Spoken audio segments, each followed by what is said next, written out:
Operation Honeysuckle. This is what we have to do. We have to take a trailer that's been sitting on a property for 7 years. We have to move it off the property by backing it out 400 yards. We have to make a U-turn, pull it out, drive it 5 miles, get it washed, change all the fluids, drain everything. So we're going to spend the night at a trailer park and do all this. So come on the journey with us.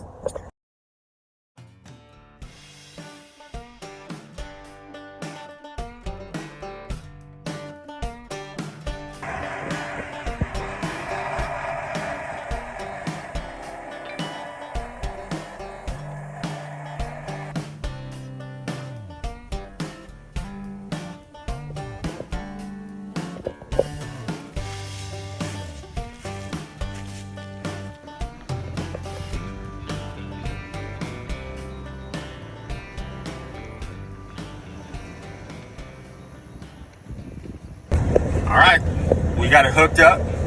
We're pulling it. Next stop, car wash.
All right, well, we did it. Several years of hard work, clearing property, cutting down trees, moving trees, clearing easements, installing a barn, installing electricity, cleaning out a trailer. It's led to this day. Today is a big day. We have the trailer in its place, electricity is installed. We're able to finally live on the property if we need to. Huge, huge game changer. Watch Bill.